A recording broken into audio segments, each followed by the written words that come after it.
Ladies and gentlemen, this is a special episode of the Behind the Fiends podcast. Today, I have on this show El Presidente of the Monster Squad, Mr. Andre Gower, who doesn't get credit for saving the world from Dracula and his evil minions, by the way. How you doing today, Mr. Gower? Well, El Presidente, I like that. That's the first of that. I'll take it for sure. It helps to get up in the morning with stuff like that. Doing good. And look, I appreciate the accolades of saving the world from Dracula and the minions. My character did not do it by himself.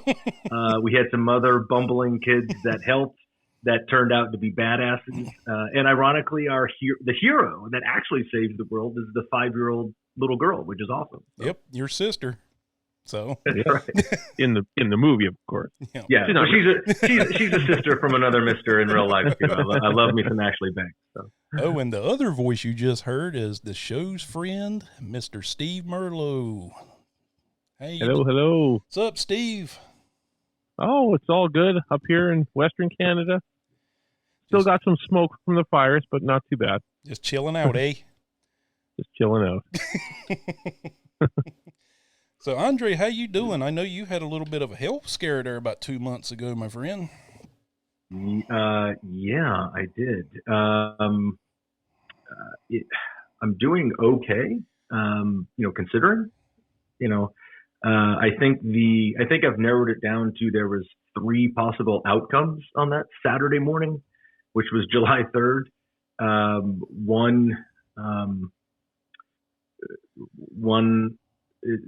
think the most fortunate one is the one that I ended up having, and not all of it was up to me. So I got fairly lucky on July 3rd, and I ended up coming out with probably the most optimal outcome of what I think is 3. Like I said, one is what I had. I had this massive heart attack event. I came very close to checking out, but was lucky enough to be close to where I needed to be, and had my good friend with me who got me there. And quick work by 2 ERs and a cath lab surgical team, and then spent some time in the ICU. The other alternatives were the same experience. You still make it through, but you have a lot more damage and a lot more post-event issues to deal with, and some massive health issues that would be forevers. And then the third option was just checking out. Yeah. So I of those 3, I definitely got the most optimal, and I was fortunate enough to get that. But it's not like it's over and everything's the same. One, your whole world changes just from the experience, and 2, there's things that you have to do now, and have to watch and monitor and take care of. And it feels, honestly, it was 2 months ago. And it feels like it was either 2 days ago, or it feels like it never happened. Like, it was so surreal. And, but that actually didn't happen. Like, that didn't happen, right? Yeah. But it did, and you feel it. And, even with that optimal kind of outcome, like I said, there's things that, happen going forward. You have, I'm on some medication. I have a stent in my right coronary artery now. And I also have to monitor one of my other coronary arteries that could potentially be an issue at some point. It could be in 5 years from now. It could be in 5 minutes. So if I fall out of the picture, then just go on with the show, and I'll update you later. But I feel good. I've been more active, this last couple weeks, and trying to ramp up my activity, try to get that kind of vigor back, and that strength. But what I've been told, what doctors have said, and what I've read a lot about what I experienced, you don't. It takes a while to actually get that kind of full 100% strength back, and kind of that ta-da, And, so you just, it's okay to take it slow and take things easy and get the rest that you need and or want, because that could be added. But, it also feels, I'm a very active person, and it's tough to sit around and do nothing when you feel like doing something. It's, your world changes a little bit, quite a bit, actually. Yeah, I mean, me and my son had went to the aviation museum out at Pearl Harbor when that news came across my phone about you, and then saw that you were okay, and I was like, man, how I've been following you on social media forever, and it's like he's so super active all the time. How in the hell did this happen? It's like I would figure I'm a fat boy. I'm the one that this should be happening to. And yeah, I don't want to say yes because I don't want it to happen to you. But that's sort of that mindset. That's you speak for just about everybody else that has kind of asked the same thing. And I have plenty of friends that called me up to just check in or touch base and say, if this happens to you, I'm screwed. And I was like, no, it's not necessarily that. There are things that you could probably look at and improve your chances of not going through something like this. But because everybody knows my lifestyle on par is pretty damn healthy. I've always been athletic. I've always been active. I've never smoked in my life. I eat fairly clean. Even when I eat bad shit, it's not that bad, and I don't eat a lot of it, or often. And I really don't drink much anymore. Even everybody makes fun of me that I'm such a bad drinker now. And it's like I'll have a drink every 4 months or something. It's that. And, so everybody looks at it and it's like, this is crazy. If this happens to you, and really what it is lifestyle, which is all that stuff that you have control over, or just, choices with, really makes an impact, obviously, but it really is secondary because your predispositions or your genetics are really leading the charge on that. And that's sort of one of the reasons why I'm a fairly healthy person, because I know I'm kind of screwed on the genetic side for this type of stuff on both sides of my family. So, looking back, maybe the last 5-6 years, I probably should have been even more stringent about stuff, or maybe getting, some sort of, outside help with, medicines or anything like that. But, there was no kind of, hey, watch out for, ticking time bomb, warning signs or anything like that. This just came out and got me. Yeah. And I was playing tennis when it happened. Yeah, so I remember that's what it said on the news. Exercise. I remember that's what it said on the news, was that he's playing tennis and just fell out, and it's like, what? Yeah, and it was sort of, the cliche is oh, it's such a surreal moment. I remember every minute of everything that happened, and because I never, lost consciousness. I never went out. I never flatlined or anything to have to get shocked or anything like that. And you technically don't shock a flatline, but I never got to that point. But I was playing tennis. I've been playing for about 45 minutes and working up a good sweat, and I just hit a couple really good volleys, and it just, I was like, hey, it feels good today. And I started to feel a little off. And what's interesting is 2 or 3 times over this last year that I've played tennis, I just haven't eaten enough breakfast, or, when you're in Las Vegas, you can get dehydrated really quick, even if you're indoors. And so you've got to actually slug water even when you don't want to, if you're being just normally. But if you're being active, you got to stay way ahead of it. And I would get I felt my blood pressure drop and dehydration. So I'd take a 5-minute break of playing and then come back on and get back at it. And that happened 2 or 3 times this year. I think that was just blood sugar dropping and dehydration, but it also could have been you're about to have a heart attack. That's second guessing, Monday morning quarterbacking stuff now. But on July 3rd, I started feeling just a little off, and I thought it was that same thing. And so I took myself out, and I just kind of, I went and kind of laid down on the side of the court because I was just really uncomfortable, and something was just really off, and my hands and feet got really tingly, and I just couldn't get comfortable. And I was sort of like rolling around on the side trying to get comfortable. And one thing that I do now know that is all this is a warning sign, but while in about 30 seconds, I sweated so much that it's like I sweated more in 30 seconds when I stopped playing than I had played for 30 minutes. And I was just completely dripping and drenched. And I was like, oh, this is just weird.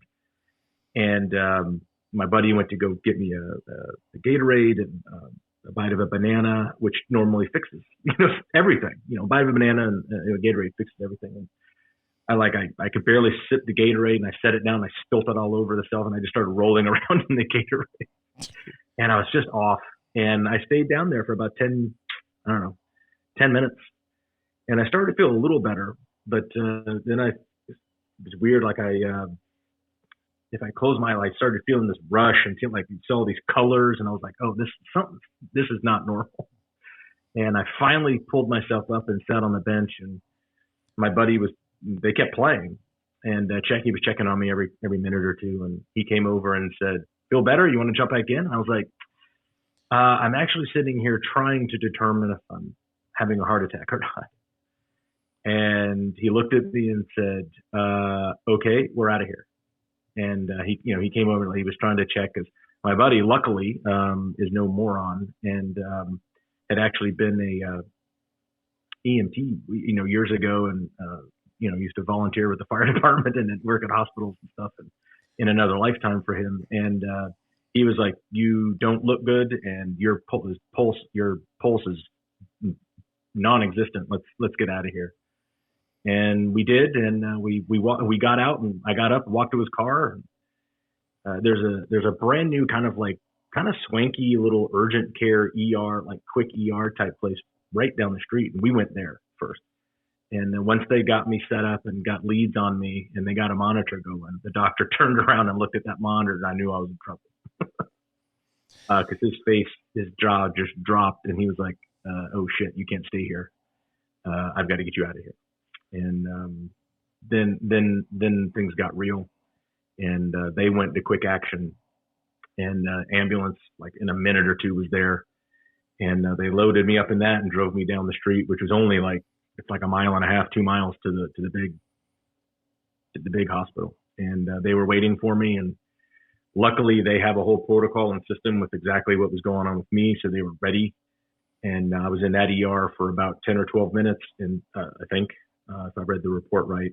And then I was flying through the hallways and going upstairs to get into the cath lab, and they got me in there and got me all hooked up and put the lines in your femoral artery and femoral vein, and he started working inside my heart to fix the rupture. And what had happened was I had a rupture in my right coronary artery, apparently. And that's not really a good thing. And then when you have some sort of weakness or your body responds to that by clotting and sending a clot there to, this is what assuming happens, what it looks like, and then so I had this giant blood clot in my right coronary artery, and that got so big that it actually shut off that artery completely. So I had zero blood flow to the right side of my heart for way too long of a time. And luckily they got in there just in time, got the plumbing all hooked up, and was in there working, and opened the blockage. The blood clot kind of broke free. He had to chase that and get that out, because that could have caused another issue. And cleared that out. And apparently I went into VTAC, which is ventricular tachycardia, which kind of your heart wigs out a little bit. They fixed that. And honestly, like a few minutes later, it was all done. And I'm sitting, I was asking questions the whole time. I was answering questions. I was there the whole time. And then you go through this, it's just unreal. And the only thing you can kind of describe it as, it was a massive amount of experience that happened in a very, very small amount of time. And you still, I mean, by this time I'm loaded up from 2 different ERs with a whole bunch of meds, and you know, it's but they're there for a reason, and they work, and it was kind of over. And like then he showed me the video of what he did. Like I'm still lame. Like, and then he comes and shows me the whole movie, and I'm like, it's insane. And my buddy Mike was still there, and he's in the cath lab, and then like everybody else came. I was like, what is everybody doing here? I was like, what is happening? And then I spent 3 days in the ICU, and really kind of after the fact, you know, while I was in there, you know, in the cath lab, I asked the nurse, and I said, because he showed me my clot when they pulled it out. He showed it to me. It was on a piece of gauze, and it was. I said, I'm not really an arbiter of, you know, coronary blood clots, but is that a decent size or is it normal? He's like, this thing's pretty big. And I was like, really? Okay, so I did a good job. He's like, yeah. And I was like, cool. And then someone else asked, and I turned around to the guy being very me. I said, hey, can I have that? And because I wanted to keep my blood clot. And he was like, oh, I would have totally saved it. I just threw it away. I was like, damn it. And so even while all this is going on, I'm being very me, asking if I can save my blood clot. Because I'm like, oh, I'll put that like on a little tube and carry it around with me and show people. And, you know, it can sign autographs at some point. It's kind of like Kevin Smith after he had his. He went and got a hockey jersey made with his like chest opening up with his heart and stuff inside it. Yeah, and you know what's crazy is you know, obviously I'm I like Kevin Smith. I've met him once. We're not pals, but you know, I'm a Kevin Smith fan. I like some of his movies, and that whole thing was, you know, running in my mind. And his issue was with his LAD, which is the other lower. They call it the Widowmaker. I think they call it. That's the one they call the Widowmaker. My issue is while we were in there, my LAD is also a potential issue as we speak. So that's what I was mentioning before. So. You know, we got to kind of keep an eye on that, and we're trying to treat that medically right now. I actually asked him, I was like, well, if that's an issue and it's, you know, and if it's 50% occluded now, I'm already here, like, and I'm already hooked up, like I still had the lines in me. Just go fix it, like fix it right now, like throw a stent in there and we'll be good. I've already got one. What's two? I'm no longer OEM. You know, I've got aftermarket parts now, so why not? And this is where like weird medical shit doesn't jive with like a super pragmatic, logical brain. And they say, oh, we don't intervene with a narrowing until it's 70%. What? Like, okay, I guess there's some sort of kind of surgical statistics, you know, at work there for, you know, effects or, you know, whatever. The problem is most ruptures happen between 50 and 60. And I'm like, this math doesn't compute, folks. Can you just, I'm here. I'm already hooked up. Just fix it. Like, hey. And they just won't. And it's either, you know, a whole bunch of, you know, kind of surgical statistics at play, or they just want repeat business, you know, different time. It's like, just come back in, or we want repeat customers. Come back and get the newer model. And I don't know, but I don't want to downgrade the people that certainly helped me and saved my bacon on a heart attack, but you know, saved my ass that day, because I got in there and I had about if I hadn't gotten in that room in the next 10 minutes, I wouldn't have made it. Yeah, you're what you just said about your doctors right now sounds very similar to my father. My father this week calls me and he goes, so they found an aneurysm next to my heart. I'm like, okay. He goes, yeah, they measured it. It's like at a 4 point something, but they don't want to do surgery on it until it's a 5. I said, well, I don't understand this system here, so explain it to me. He goes, oh, well, 5 means it's like an overfilled balloon that's getting ready to bust. I was like, oh, so they want to do the surgery when you're almost dead instead of fixing it to keep you from dying. Yeah, I would love a little preventative. Like, yeah, he's like at 4.9. Like, they don't do it till it's 5. Yeah. You're like, it would be like, it's 5. Like, I'll, just let me take a deep breath and we'll be 5 here. But, yeah, so, that's something with me. And I think that happens all the time. They have these ranges and these protocols and things like that, which, hopefully, in the end, are good things to know and good things, for them to base their work off of. But, I mean, literally was in 2 different facilities and had really awesome people that I lucked out working on me. And I'm just super thankful that they were doing a good job at their profession that day. And, hats off to all of them. Steve, it sounds like me and you need to change our diets up, buddy. You need to put down the poutine, and I need to put down the potato chips and whatever. It's a tough task, but that's what's crazy, right? It's and what's interesting is after the emergent experience, which was that all happened. I was hitting a volley, and then I was going down the hallway to an ICU room. So all of that stuff happened in under an hour. It's only like 40 minutes actually. Yeah. And it's crazy. And then, you're in there and you just don't know, like, you're on meds and you're on all the, you're on all this stuff that's, controlling stuff. And I'm fairly in tune with my body and how it feels, I would think. And, but one of the issues was that, I had an internal pacemaker, temporary internal pacemaker going through my femoral lines for that first day and a half after, because my heart was not reacting, and my rate was very, very low. The problem with that is it was a little suppressed off of what is normally a low rate. So I walk around and sit around with a very low resting heart rate normally, and that's been that way my entire life. And so that first night in the ICU, like, you're just not comfortable. You're not going to sleep much. And, you can't move your right leg because you've got these, sheaths in your arteries, in your vein, in your groin.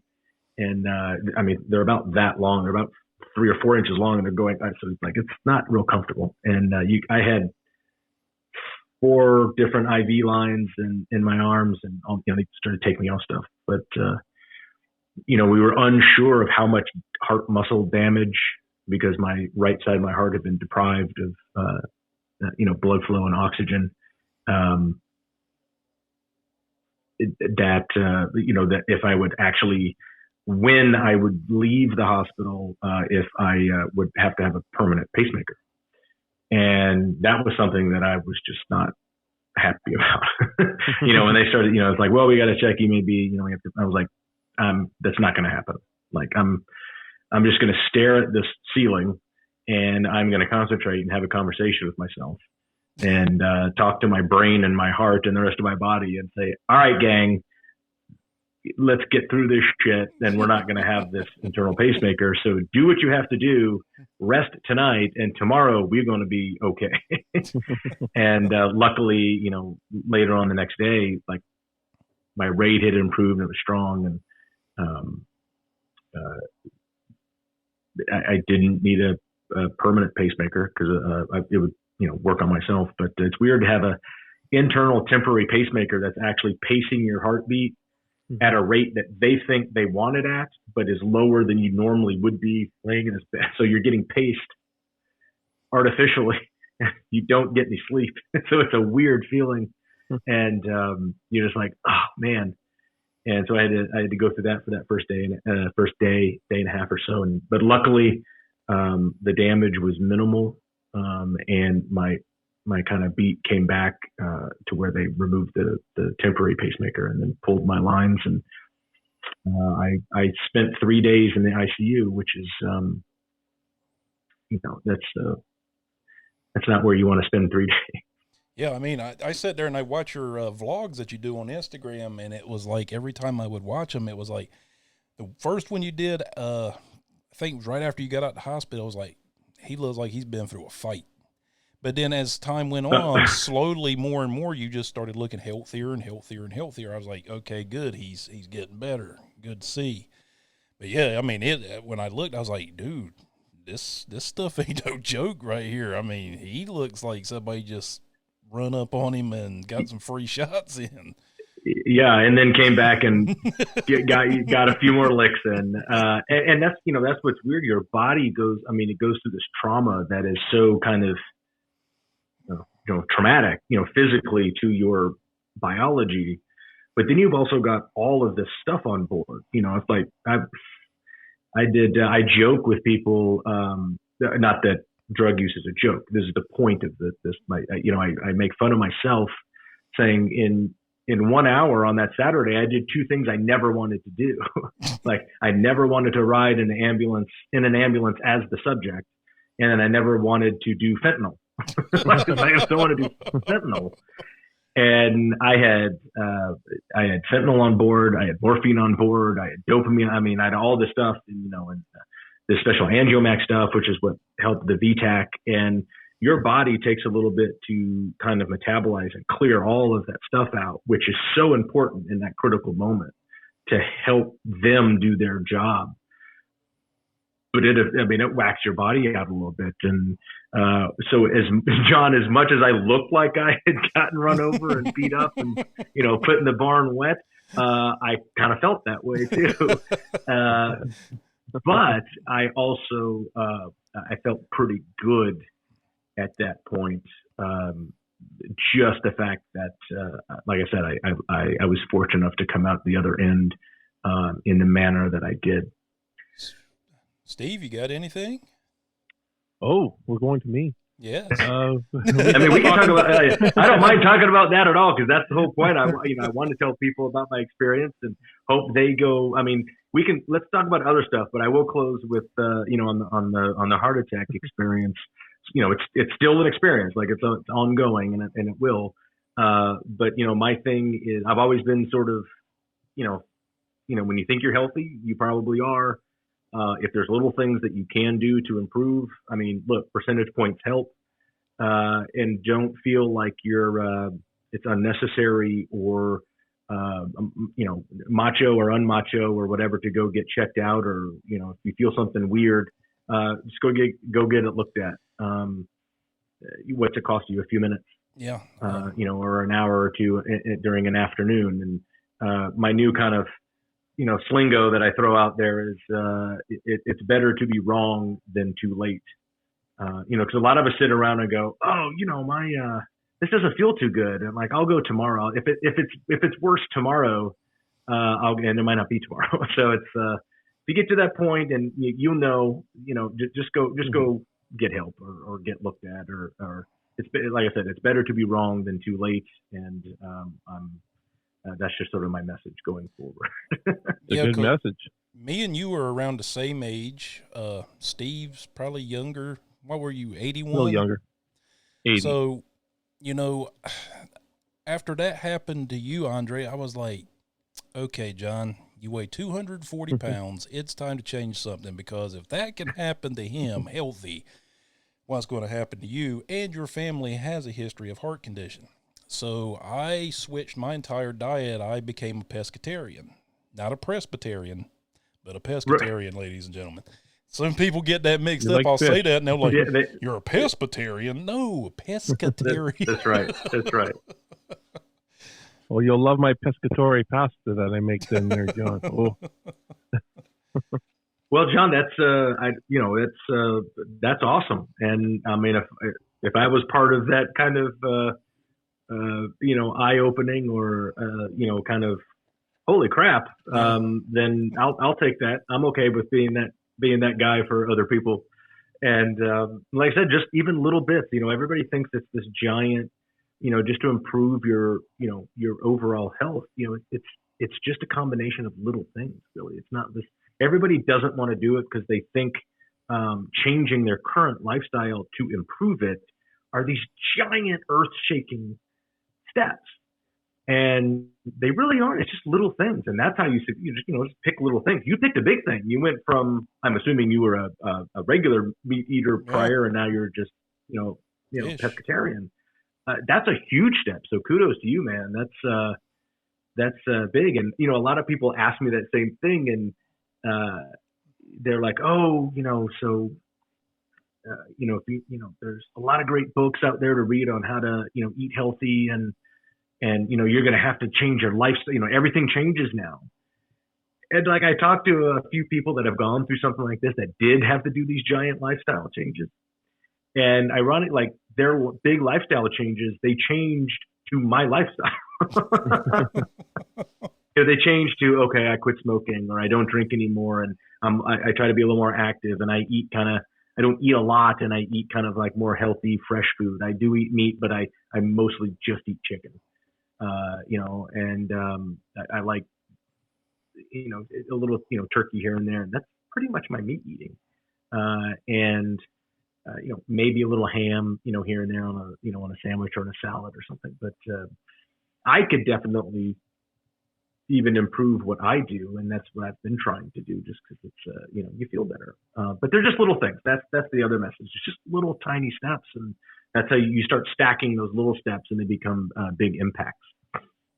But and like I said, even though I don't say super healthy, but I've been, healthy my entire life. I've been active. I've been in shape. I get mad if I didn't get to go to my yoga class, for a little bit. And, I'm a little slower in my older age now than I was, from teenage years until about, 5 or 6 years, but I'm still active, do yoga all the time. I go for walks, play with tennis and, yoga and golf are my thing. And that's great out, activities and being outside, but, just add something to your life. If you're not going to change your diet, then add just a mile of walking every other day and then do it every day. And you'll just see this huge change. It's just little tiny things. And what's crazy about that, Johnny, you're mentioning, literally the day before, the Thursday before my heart attack, I had just ended like this 30-day activity challenge with all my Instagram friends. And I had actually been working out really disciplined and eating even less and cleaner for 60 days. But I went in the last 30 days and did this public kind of like challenge with my followers and said, hey, just come do this with me and show me what you're doing. I'll show you what I'm doing because you're going to keep me motivated and I won't cheat. And that ended 2 days before I had a heart. Like I just did a 60-day kind of disciplined workout and a 30-day public activity challenge with my Instagram friends. And then I turned around and had a heart attack. So I don't know if that, it's ironic because you're like, did that cause it? And then, I've sat around with a couple of people and a lot of them actually said, I think that 60-day workout is what got you through that Saturday. And I was like, hey, I'll take that. I like the sound of that. So it gives you more motivation to keep active. But it wasn't like a fitness challenge or like, let's, go max out on the shoulder press. It was really just do something active today. Like get up and do some knee bends or, walk around the apartment complex or, go outside for 20 minutes and walk up and down the block or go run a half marathon, whatever your thing is, just do something. And I had, tons of people like following me and posted stuff and I loved it. And then I celebrated by, blowing a gasket in my coronary artery. So I don't know. But like I said, I think that that actually helped me get through that day because it's pretty shock to your system. And but I each week, kind of every 7 days, you feel different. You feel a little better. Sometimes you feel the same, but you feel different. And you started getting your color back. You start getting a little bit of your strength back. I still don't have I'm not at 100% anything at all. Far from, I don't say far from it, but not close. But they say that takes like 5 or 6 months. You still, kind of low key, just in the lower gear, you're still trugging along. And, when you feel like a nap, you take a nap. I did that before the heart attack, but I did that before the heart attack, but it's definitely like, I don't feel bad about dozing off for 20 or 30 minutes here in the afternoon because I think I need it. Attention creators. Don't you get tired of constantly having to switch from one app to another to, update your content or even to create new content? wouldn't you like to have just one place where you could access everything from your desktop or even your phone? Well, I've got news for you. One Screener. Why One Screener? Because One Screener is one domain to share all your content. It allows you to showcase unlimited links, media players, live streams, and icons for all your socials. You can also create and manage your website in minutes using your phone or desktop. It even increases your search engine visibility, and you can easily customize and stylize your profile to suit your brand. And right now, if you use promo code FIENDS, you will get 30% off your first year with One Screener. So why wait? Go to onescreener.com right now and sign up. It's an easy button for all your content. All right, Steve, floor is yours for a question, sir. Okay. So how old were you when you were in the Monster Squad? We shot the Monster Squad. I was 13. 13. It released when I was 14, and Ryan Lambert is a year older than I am, and so it was Ryan, me, in the age, and then the other kids. I think Robbie and I were similar age, and everybody else a little bit younger. So yeah, summer of '87. It came out in the summer of '87. We shot it in the fall of '86. Yeah, I didn't see it till I was probably 9 or 10, so probably about 89 or so. Yeah, when I saw it, and I always kind of remember being a kid and watching that scene where your sister Phoebe's got Frankenstein with her and showing you all for the first time, and she says, she says, "What? Don't be such chicken shits" or something like that. Yeah. And to see a little girl, oh yeah, she was supposed to be 5 or something in the show, and so at that time that was kind of. It was still the 80s, I think, when I still saw it. So at that time, it was like a big surprise. I just remember that. What you did is you pulled out something that impacted you that was surprising in a movie. And that's what's sort of that impactful and endearing and also enduring effect of that movie is the fact that it had authenticity and it had heart. And kids instantly related to something or someone or all of it. And that's what the impact. And that's why they remember that, this is 34 years later and 32 years later since you saw it. And you're remembering something specific that shouldn't be that impactful. It's a line of dialogue in a movie that no one saw. And yet everybody knows Ashley's line, "Don't be chicken shit." That's her number one most requested autograph. I'll bet it is. And she does it right. She just goes, "Dear Steve, don't be chicken shit." I can't think of anything else she's in. Like I almost should look up her IMDb just to see if I'll probably recognize her. Same with you. I did check your IMDb, and I'm like, oh, you were in that show. I used to watch Square One TV when I was a kid. Oh yeah, and by the way, you pulled out one of my favorite things. The PBS show MathNet, which was genius. No pun intended. It was really fun. Campy as hell. Yeah. Campy as hell, but fun. And James Earl Jones was on that show. Mm-hmm. I never had a scene with him, but it cuts from him to like a scene with me. I'm like, I'm sort of in a show with Darth Vader's voice, so eat it. Pretty awesome. But yeah, it's you look at something like my IMDb, and probably Monster Squad is, probably the most impactful, recognizable, known thing that people identify me with, along, with some things that are very close second and third place. But I did a lot of TV as a kid, and when you look at that kind of list, I always, it's an interesting discussion. And I also joke, make fun of my own self and kind of the resume. But I was, when you're an actor, no matter what age, your goal is to, if you get a TV show, you want to be in a TV show that goes 4, 5, 6, 7, 10 years, right? You want to be, that's what you want. That's the brass ring of acting and television. And when you look at my kind of trajectory of TV work, I was the kid that did 5 or 6 shows that went one season instead of the other way around.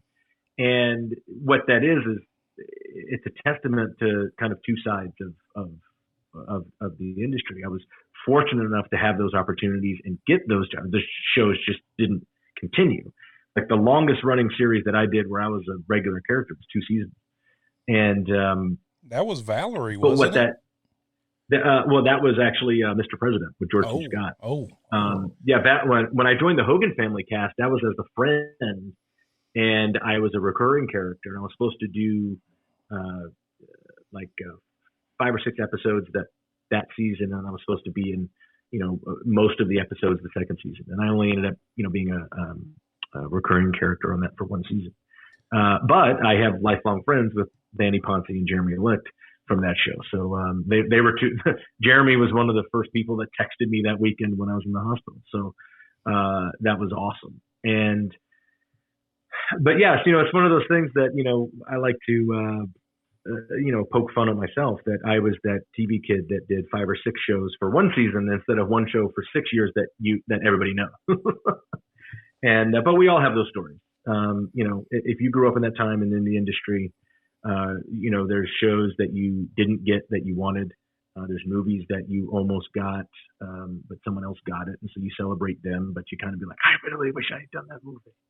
I have a handful of those, but we all do. And it's not just, you can't be selfish about it. And you just got to turn around and celebrate everybody that did everything, because even if you didn't do a show as a kid that went 6 or 7 or 10 seasons and it runs in syndication for the rest of your life, no matter if you did something, even on minimal substance back even today, until it's totally different now, but you were a part of a very, very small group, and not many people on the planet get to do that. And so that's how I look at that. And I just think it's, I honestly just wish I remembered every minute of everything and the conversations and the cool people I work with. And one of the interesting things about having that, doing such a wide spread of stuff instead of just being on one set for your entire adolescence, is I got to work with more different awesome people than most people do. And I got to work with some giant names who are, worldwide, everybody's favorite things. And there's definitely not a lot of people that got to do that, especially a lot of kids. And cool learning experiences and stories and things that you remember. And like I said, I wish I remember a ton more, but it, just kind of, flies by. And then 30, 40 years later, you're like, I remember that conversation with George C. Scott. And that was a really funny story. And, or working with someone like Piper Laurie on an episode of The Twilight Zone. I just watched The Hustler last night with my mom. She hadn't seen The Hustler in years and years. I probably hadn't seen The Hustler in 10 years.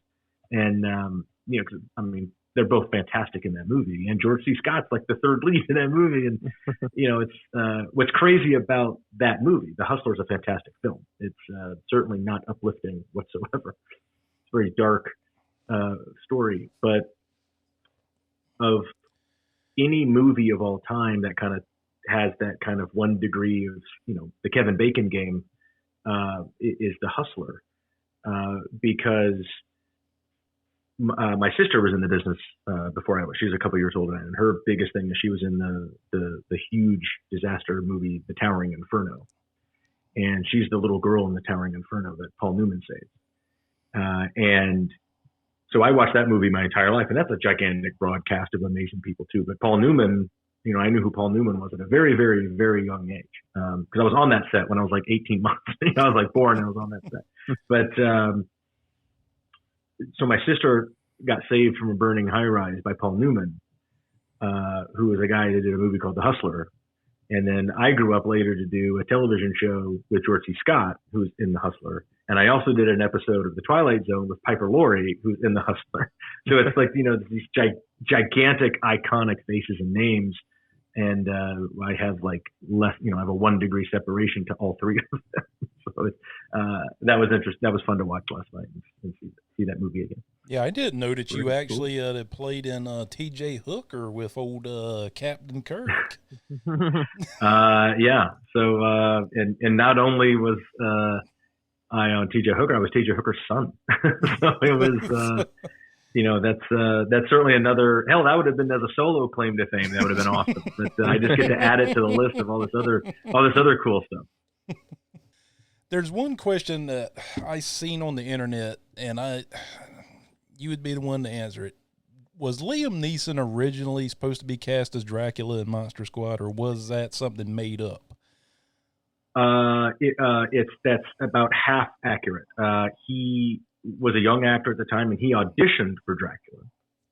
Apparently, according to Fred and those guys, did awesome and was really cool, and very well may have been cast as Dracula if our man Duncan Regeer didn't walk in that room and, quoting Fred, scare the shit out of everybody.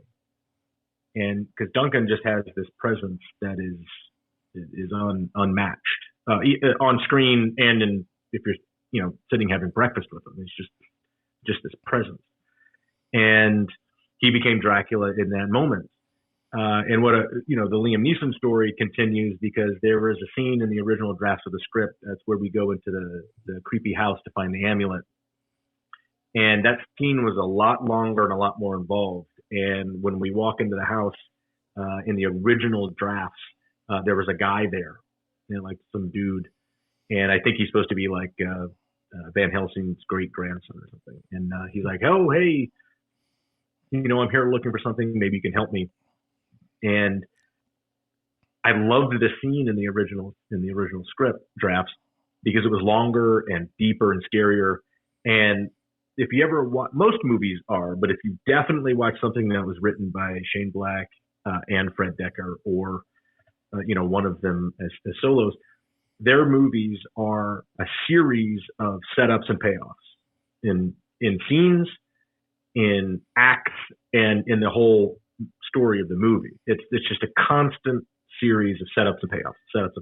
Monster Squad is as well, except we cut so many scenes out of the script, and then even scenes that we shot, that you see a lot of setups in the movie that you never get the payoff that was intended, and then you see some payoffs that you never got the setups, you don't know it's a payoff or something connected. And there's some giant ones which, if you know, and it's missing, and they're amazing.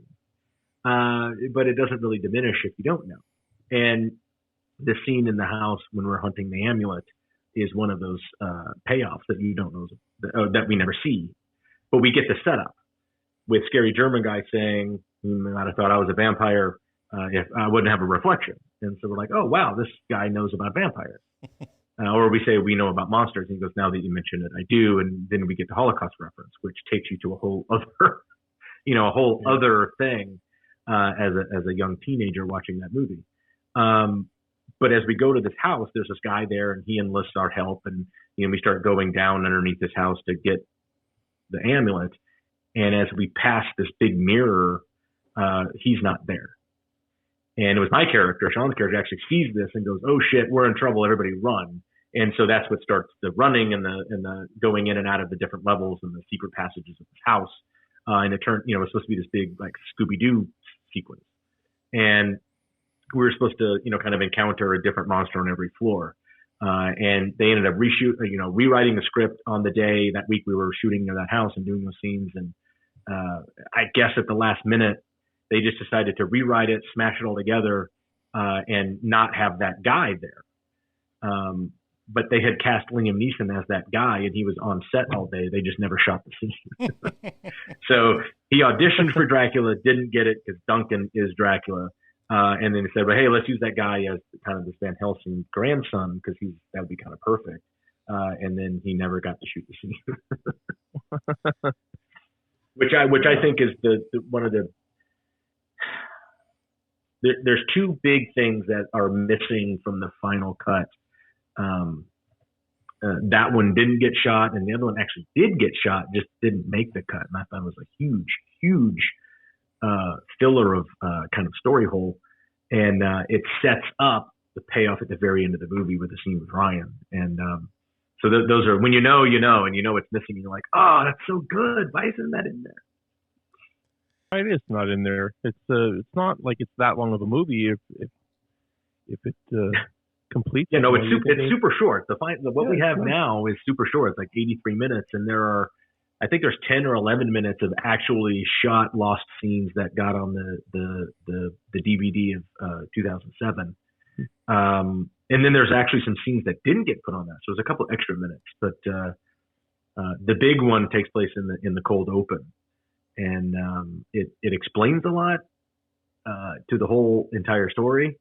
And then also it's a great callback payoff for a scene with Ryan at the end when he's shooting the vampire bride and in the street, which I think is a great looking sequence. And then he turns around and kills Wolfman, damn it. But it's that Rudy guy, he gets all the kills. Yeah, Duncan in that movie. I still remember as a little kid watching many Dracula movies, but he had that extra gear that, how many Draculas do you know, or just movie monsters for that matter, can pick up a little girl by her chin and say, "Give me the amulet, you bitch"? I mean, just for him to do that on set, to me, it would have been, I don't know if I can do this, Fred. I really don't know if I can look at this little girl and do this. That takes that was that takes a consummate, professional, amazing character actor, right? Yeah. And his name is Duncan Regier, who happens to be your neighbor, Steve. He lives in Victoria. Victoria, beautiful place. Yeah, and he just probably walks around Victoria and looks like the king of Thrace as he walks around Victoria. It's like, that's just what he looks like to me. He just walks around he just looks regal to me. I always say Duncan has this regalness about him, that he should be just like, bathed in robes and, you're sitting on a big chair in front of a big hall of people that just stand around and listen to him talk. When I'd be one of them, I'd be standing there doing it. He's a fantastic actor. He's a great Dracula. And, he approached this kid's movie who some would see, without knowing about it, as campy. I don't think there's a lot of camp in Monster Squad. There's some humor, but I don't think there's a lot of camp. And it's rather dark. It's rather dark with a lot of issues, a lot of, subject matter, and a lot of kind of, actual action that's dark, and subtext that is dark. And he just brought a different level to the character of Dracula. And he gives a fantastic interview in Wolfman's Got Nards about his approach to that character. And, he wanted to bring, he has, what does he say? It's actually, he scares you in the documentary watching this interview. And he said, I want to bring a different level of arch or either, sinister to, and he gives a look at the camera and you're watching a documentary. This will be fun. And you're like, oh shit, this guy's scaring me again. But that was a big approach that, he, purposely made. And, that just goes to show what real actors do when they do their job. Instead of opposed to like, a 13-year-old kid who thinks he's, cool and annoyed that he has a shitty haircut and, has to run around and say weird stuff. That's just what we do as kids. Obviously you're professional and you try to do a good job and you're bringing a character to bear. But, guys like Duncan research it and formulate a model of what they want to do. And they're very serious about it. And one of his, big things was we never saw Duncan out of costume or out of character while we were shooting that movie. Because he wanted to keep that relationship for when we saw him, we didn't see Duncan Regier, we saw Dracula.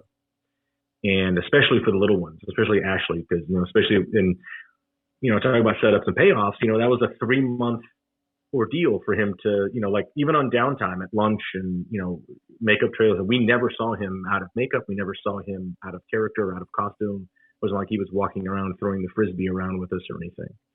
And he took it very seriously. And I think that paid off, especially with that "Give me the amulet, you bitch" sequence. Yeah, Definitely. that's kind of what you're doing with Scotty, isn't it, Steve? With your film, you're not going to let any of the actors see him out of the Leatherface costume, correct? Very true. Very true. And and again, that was even a callback to the original Texas Chainsaw Massacre. A lot of the actors, they said they didn't want to meet Gunnar Hansen. Gunnar, yeah. Because they wanted to keep their performances genuine for when they meet him for the first time. They didn't want to see what the costume looked like. Didn't want to meet him. They didn't want him so that it could be as genuine as possible. So we're doing that kind of similar with him as well. Although a lot of the actors have actually met him online so far. So right. Well, that's good. I mean, it'll work. It'll give a little bit of that realism and a little bit of that kind of punctuation to when character meets character. And I totally agree. I only met Gunnar later on, in the mid 2000s for the first time. And you walk up and you're like, shouldn't this guy be playing Santa Claus? Like, he's amazing. He's just like this grandpa that's really cool with an awesome white beard and fluffy hair. Like, it was like, oh, that's Leatherface. But he was a super nice guy, and I wish he was still around to sit down the aisle from me at conventions and things. So it's but we don't get that chance anymore. But it's neat to approach characters like that, especially bad characters, villains and monsters and things like that. As a teenager and know how the sausage is made and know how to I never saw Duncan, and I had scenes, between him and he was trying to choke the shit out of me, on a scene, and that wasn't faking it. He choked the shit out of me, and so that was awesome. And even though I knew what he was doing, but I think even for maybe Michael Faustino and Ashley, I mean, they also knew because they were professionals. They've been on sets before. They know how movies are made. But you know what? You're 5 years old, and there's a monster in front of you. And it certainly lent some realism, I think, to the atmosphere there, and that's a great way to approach it. That's awesome. Hey, Fiends. It's your old pal John from the Behind the Fiends podcast. Got a question for you. You like coffee? I like coffee. And I know you guys like horror movies like I like horror movies. But don't you wish that you could have both? Well, you can.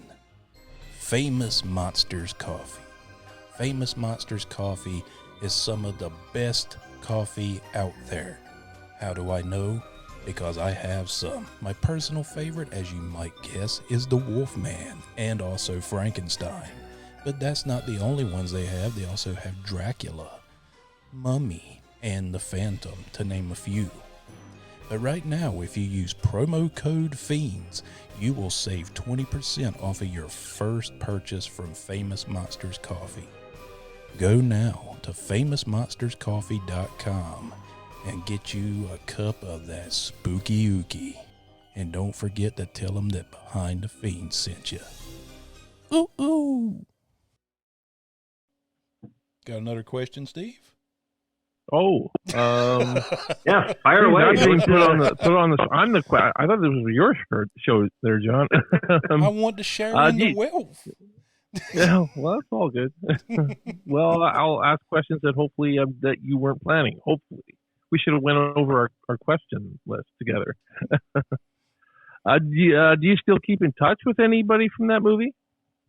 Very much so. Yeah, I mean, we've ever since that first cast reunion screening in 2006, but sort of kind of blew up and launched the whole Monster Squad resurgence, right?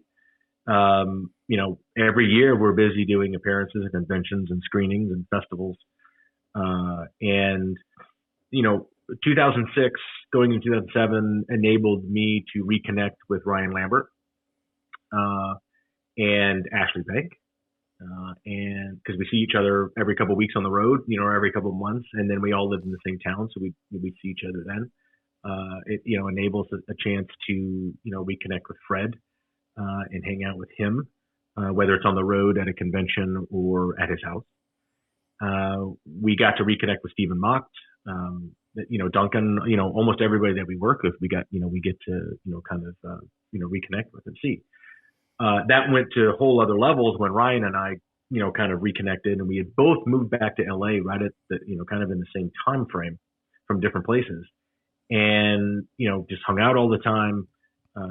We started, Ryan and I are very, we have a very, similar outlook and kind of mentality to things, but we're also very completely different people. And, that works with a duo. And we would sit around and just cut up and make fun of stuff and laugh and talk about my experiences and his experiences. They're just vastly different. And yet we're very similar in our kind of humor and our kind of thought processes. And that enabled us to kind of joke around and hang out and enjoy each other. And then we started working on projects and creating TV shows and feature concepts and shopping those around. And we got lucky enough I created a TV show. It was a hosted show showcasing short films and short filmmakers. Not filmmakers that are not tall, but filmmakers that make short. And I sold that to Nerdist, and they put it on their premium channel, and we did 22 episodes. And Ryan and I were the co-hosts, and so that started. That was in the middle of. The same time he and I had we had our own podcast for about a year that we enjoyed doing, and we were kind of sharpening our, kind of duo hosting, chops, and that helped us, knock out that show. That the TV show is called Short Ends, and which is, an old film term. Now that we make everything on digital, but that was my favorite part about it, and. We go around, we can MC panels, we can MC shows, we can do stuff, because Ryan's a rock star. He's he's the front man of rock bands. And, so he's a natural performer, and he's very smart. He's very well read. He's a lot deeper than you think. And, we get to go, I can, when we're together and doing Q&As or panels or interviews or podcasts or appearances at conventions, he and I play so well off each other. A lot of times we get the same stuff if it's Monster Squad based, and we've done it so many times that we can just answer. Doesn't matter who answers the question, we're going to answer it the same. Or I'll take his joke and he'll take mine, and we just bounce off each other so well, and it's such an easy thing to kind of just. And we just slid right into that in like 07, 08, or I'm sorry, when we first met in 07, and then we moved like in 2013, 14. And we just picked it right back up, and it's fun, and we still do it.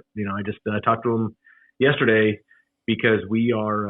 I don't know when your episode's going to drop, but as of today, we're scheduling a few appearances in October, and so we're doing the logistics. And no one's been on the road and doing anything for a year and a half. So, it's going to be fun to get back out there and get back in the mix and see some fans and take some photos and sign some autographs. And so we'll just. It'll be like last year didn't happen. We'll just fall right back into the old bit. Yeah, this episode I'm actually going to have dropped tomorrow. So. Oh, then okay, yeah. It's next month in October. We've got some cool stuff coming. All right. One thing I've always wondered. I've heard so many people talk about. Well, Monster Squad was a failure in the theaters. Of course, the production company or whoever. I guess, no, the film studio didn't necessarily believe in it, so to speak. Is that because of Fred Decker's kind of quote-unquote failure with Night of the Creeps, which I don't see how that was a failure? I've just never understood that, because growing up with that movie, that was like, to me, your movie was Goonies for me. Like, I didn't relate to Goonies. I related to the Monster Squad because I was that little horror movie kid that walked around with a Fangoria magazine stuck in his back pocket. I wasn't out looking for One-Eyed Willie's gold. I was right. just, I mean. Well, and that's sort of the, that question gets asked a lot, and, it's an interesting kind of perspective of, when you're a kid and you're going to the movies and you see something that you really dig, and then you go home and tell your friends about it in the neighborhood, and you're like, I'm going back next week, and you got to go with me. And then they go, and that's how, you go see it the second time, and, Steve, you're tagging along and seeing it for the first time, and then you go tell someone you see it the second time and third time. And That's what makes movies grow and spread through the neighborhood. It wasn't so much as, Fred's record with Night of the Creeps, because, Creeps is Creeps. I love Creeps, by the way. That Monster Squad got greenlit while he was making Creeps, and we went into production, the next year. And what happens with movies, especially in, that time, it's the kids, like when you went to go see that and then dug it, like, wow, I just saw this movie I really liked. They're not reading the trades or following studio protocols or economics or the financials, or not really paying attention to the marketing campaigns or reading the reviews. Like 10, 12, 13, 14 are not, they don't do that. They just go to the movies and enjoy something or not. It's called the movie business. It's called show business for a reason. It's not called show friends, the old joke. And in 1987, when a movie releases, you have about a 48-hour window to reach an arbitrary line that someone at a studio or a theater chain sets that determines if you're successful or not. And back then, if you didn't reach that goal in that 48 hours, maybe 72 hours, then your movie was done and it was pulled, because they got to bring something in, because it's just a waste of time if they leave it there. And that's what happened with Monster Squad. Why did that happen with Monster Squad? It's something that we actually investigate in Wolfman's Got Nards a little bit, and interview people that, have comments on it or, were affected by that, and some film reviewers at the time. And in 1987, your film reviewers were Roger and Ebert, you had Rex Reed, or your local newspaper, right? And that was about it. And so if your local reviewer didn't see it, and your parents actually read the movie reviews, and your kid said, I want to go see this movie on Saturday, and your dad was like, no, that's not happening. It's supposed to be bad. So I'm not wasting my $5 on it for you. Or you paid attention to the marketing campaigns that were very kind of different. They had like kind of two different marketing campaigns going with Monster Squad. They were kind of contradictory to each other. And then also at the time, we suffered from having the new rating of PG-13, which really kept a lot of kids out of that initial weekend because your parent had to go with you. And in 1987, in the summer, your parents wanted to drop you off at the mall and leave you, or drop you off at the Cineplex, or you wanted to ride your bike to the movie theater with your friends and see a movie instead of having a parent or guardian accompany you. And I think PG-13 was probably one of the biggest obstacles of Monster Squad's opening weekend. But it was a combination of all those things. It was a combination of the weird and contradictory marketing campaigns. Because some of them you looked at and you're like, oh, this is a campy movie. This movie's all camp. It's really lame. I don't want to go see it because it doesn't look cool to me as a kid. And then the other ones were dark and scary. And the parents were like, my kid's not going to see this movie. And then, they had the whole wanted poster thing, which was, I just thought was interesting, but dumb.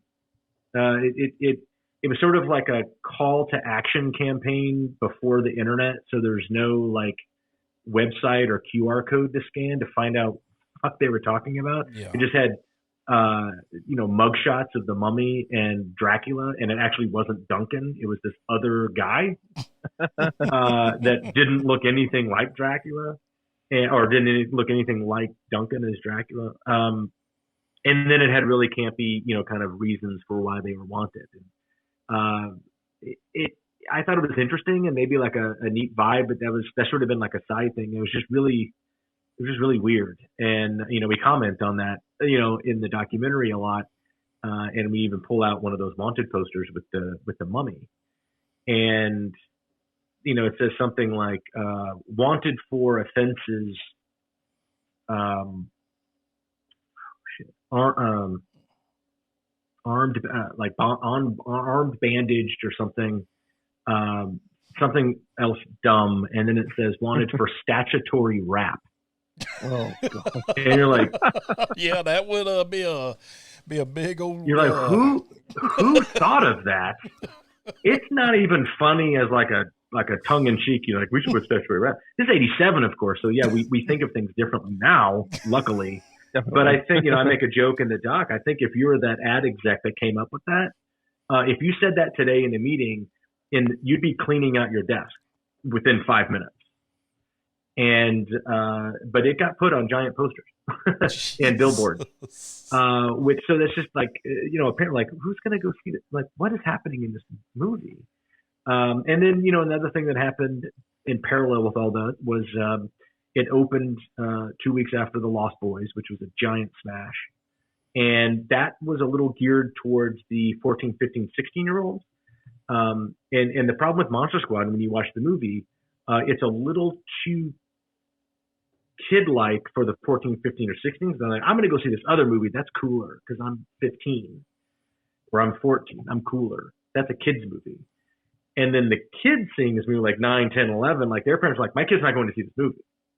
And so you had you had this small window, which now exists as $1 billion demographic called tweens. And they didn't know that existed back then. And, I've joked for the last 15 years that had they known what tweens were at that time and marketed it to tweens specifically, we would have just wrapped on production of Monster Squad 11, Breaking Dawn. So we would have, it would have been, one of that, kind of situation. But it just missed. And, the rating, parents didn't want to go, the subject matter, the Lost Boys contingent, the splitting the crowds of your demographic where you wanted to go, and then not reaching, and all of those conspired to kill that 48-hour box office number, and then the movie got pulled. And then kids had to wait next year until it was on HBO or in the local video store. And that's where a massive amount of people saw it. And like John, you said, I woke up, I saw this movie and I thought it was great. I don't read the box office financials because I'm a kid. I don't pick up the Wall Street Journal or Daily Variety. You just thought it was a cool movie that you turn around and wasn't in the theaters anymore. And then when kids saw it and it got recommended, it just caught a whole new life in the video store and on HBO. And that's where, probably 80%, 90% of the fans come from. Yeah, I know. When I was a kid, we used to have this little mom and pop video store. It was called D&K Video. Still remember it to this day. I can still close my eyes and see everything inside it. That movie never stayed on the shelf. It was always rented. You literally had to fight for it to get it, or you had to tell, what was her name, Miss Gale, I think, that ran the place. She's since passed, but I remember you used to have to tell her, like, I want to get Monster Squad, Miss Gale. Can you put me on the list for it? And she would just write your name down, and, that was the only way we could get it because her shop was so small. It wasn't like Blockbuster Video. She would only get maybe one copy of every movie back then. Right. So that's the tale of every kid in their video store with Monster Squad, and I love hearing every single one of them because they're the same story. And that's cooler than if they were all different. It's like you couldn't get it. We had to put your name on a list, or I'd go and I'd get all bummed out that it wasn't there. Or I didn't know about it. And the assistant manager who was 15, would be like, you got to see this movie. And, it grew and grew and what we didn't know is during that time, because we had just released a movie that bombed. And as actors, we move on to the next thing. So Monster Squad was dead and gone and buried. And for 20 years, we didn't know it was a thing. But you guys, recording it on HBO and then passing it around the neighborhood, or renting it from your video store and then just keeping it and stealing it, which, is, I've heard that story about 4,000 times, which is awesome.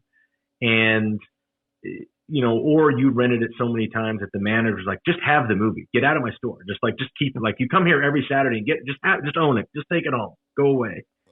And that's something, and when I started hearing those stories starting in 2006, leading up to 2014, 15, 16, that's when I realized those stories were interesting and they weren't just sort of these kind of one-off things. Like, a lot of people were saying the same thing.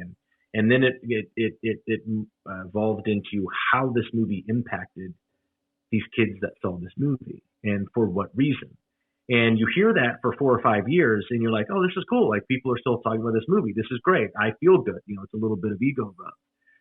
But then when it doesn't cease or doesn't wane, something changed as I was listening to these stories over and over and over again. And I realized that these stories were a story.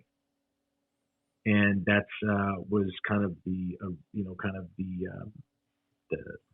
the spark of the notion of putting together a documentary to tell those stories, because that's what really the documentary is about the impact, how something like a movie can have an impact on someone and it stays with them their entire lives. And from one way or another, just being a fan that saw it and then has held on to something that they love or admire for 30 years. Or was it someone that worked on the movie that completely changed the paradigm of their life and created their profession?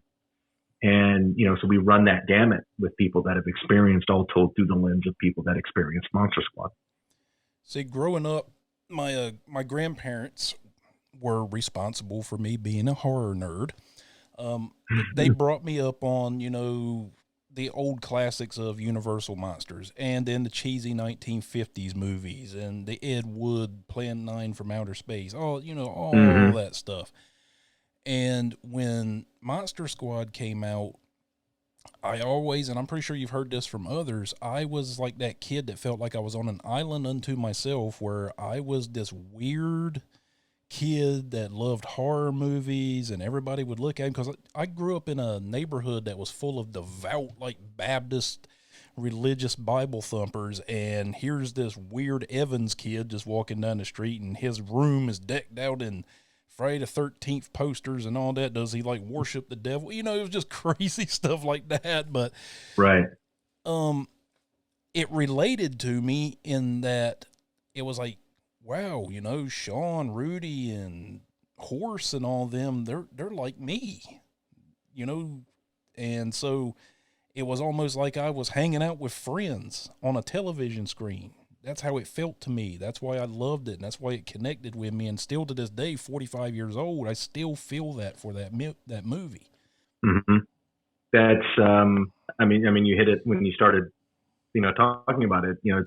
We have, that's what it's all about. That's that connection and that relation and that connecting to the characters or the group of kids, and feeling like that outsider or, the group of misfits that, find something in each other, and they're your type group of friends. I love movies about that power of bonding as friends, as kids or adolescents.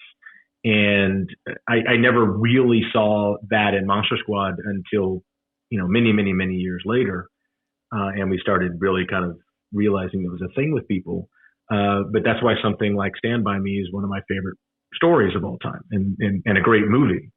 And happens to be one of my, on the list in the top 3 of my lists of films that I came close to being in, but didn't. And really wish I was, just because I love that movie so much, because I love the story about these kids. And, because when you have experiences like that, and the narration and the story about, growing up and finding yourself and coming together as a group to accomplish a task, whether it's just walking down railroad tracks to find a dead body, or saving the world from Dracula and its minions. It's like these are, whether they're real or fantastical adventures, we as kids love that, and we connect to that, and that stays with you forever. And you hope that you get a chance to do something like that in your real life, or at the least become part of a group that loves each other or has experiences with each other, or as a singular person in a setting that needs to step up and be the hero for a minute. And that's what happens with Gordy LaChance at the end when he saves Chris, when he fires off that 45, because Chris is the badass in the group, and then he's about to get his ass kicked by the older kids, but Gordy, the meek one, steps up and he becomes the hero in Stand By Me. That is such a powerful moment. In Monster Squad, it's when Horace steps up. And, he's a guy that's been kicked around his entire life by everybody except for us. And, he steps up and he kills a monster and saves the 2 bullies.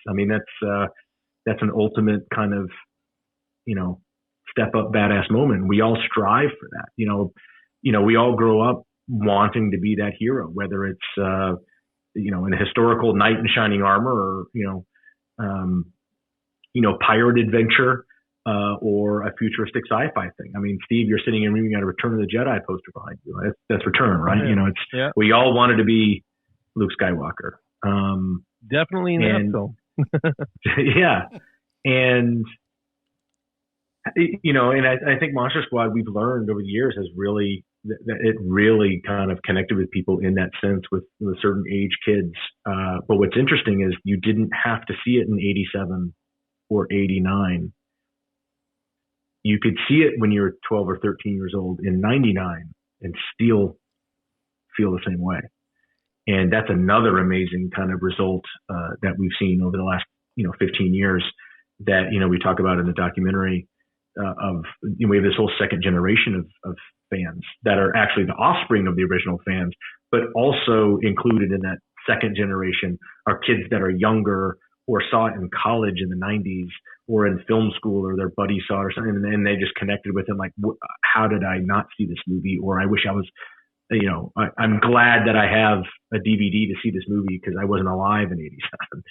And that's just really cool too. So it kind of has some archetypes and some stories and some legend, and that camaraderie of, misfits coming together to accomplish a task and go on an adventure. And we all love that. Yeah, I mean, I've introduced the movie to both of my sons, Ashton and Gavin.